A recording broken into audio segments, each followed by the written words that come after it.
Welcome back to the channel, folks. I'm Andy, this is Electric Geek. Today we have in for a mini unbox and review Sony's own Dualsense charging station. Is it worth picking up? Let's find out. So if you don't already have the Dualsense charging station, you'll be using this.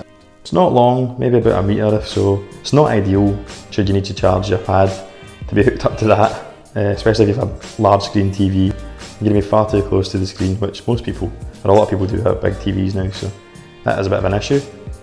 So we don't want that. Let's have a look at this and unbox this bad boy.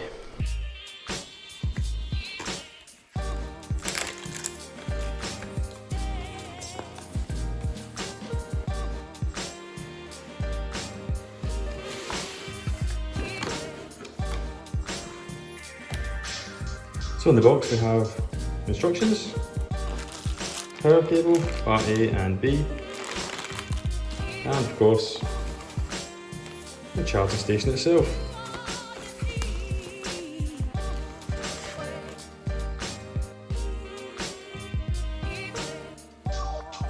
So Sony's own Dualsense is priced at $24.99 and that's pretty much across the board the price regardless of where you get it. I got mine from Game, but you can get them from Argos, Amazon and all the usual retailers, and initially they were pretty difficult to get. I think the initial batch all sold out pretty quickly.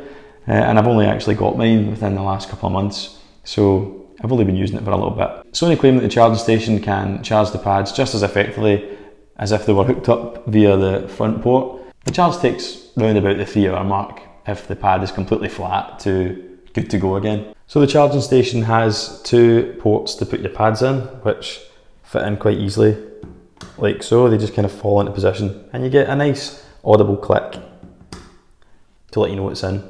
When it's actually powered on, you'll see the amber light start to glow on the pad. If the pad needs a charge, that is. Obviously this isn't plugged in for the purpose of demonstration, so it's not doing that. And they both fit quite neatly on together, like so. Design, I personally really like the design of the Dualsense. I think it's very minimalistic, very smart. When you put it alongside the PS5, you can see it's actually kind of like a mini PS5 itself. And I think that's a nice touch. I like that they've kept the design very similar. It's got a very small footprint, so it's going to be at home pretty much anywhere. It's not going to take up a lot of space on your TV stand or within your media cabinet or wherever you decide to put it. I think personally, it's obviously the official licensed product, but I think it is a good bit ahead design wise and probably build quality as well over the third party competitors. They've all tried to kind of give it a look.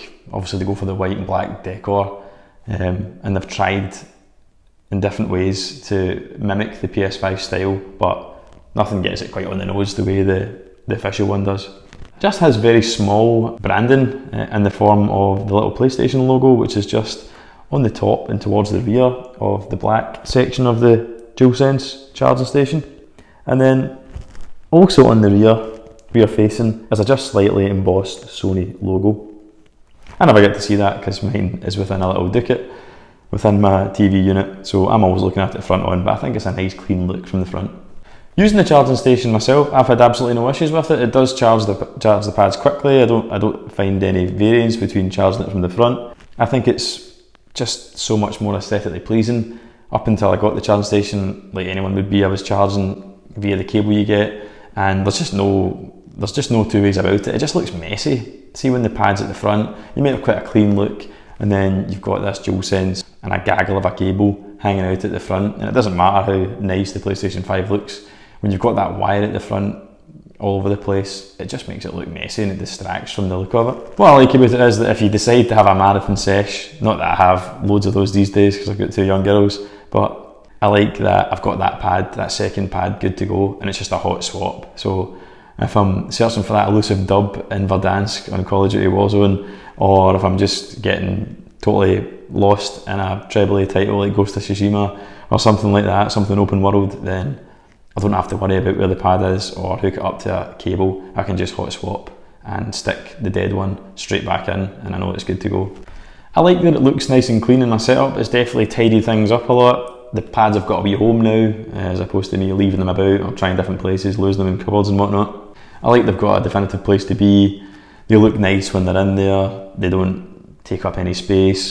Like I said, I think it's the most aesthetically pleasing charging station. It's a good cut above visually, I think, the third party ones that are out. Don't get me wrong, the third party ones are a cheaper option. If you're not bothered about it, or if it's going to be stuck behind your TV or out of sight somewhere, then by all means maybe save yourself £5–10 getting the unofficial one. But personally I think for the visual upgrade or the design of it, and just the fact that it's a Sony one, you know, it's the official one, I would pay that extra £5–10 and just get the official one. But what can I say, I'm a sucker for official products. In summary, I think £24.99 is a fair price for the Dualsense charging station. I think it's worth it for the convenience factor, it's a well-made product, and in my opinion, the most aesthetically pleasing way to charge your Dualsenses. I definitely think it's worth picking up. If you're thinking about it, definitely get it, you'll not be disappointed for £24.99. That said, if you've only got one pad and you're not having marathon sessions and it doesn't bother you plugging it in the front how it looks, then it's probably not worth your time. So that's it for the review. Remember, if you enjoyed the video, please hit that subscribe button and hit the notification bell on as well, and that will help you find your way back from my future content. Thanks for watching, and hopefully we'll see you next time.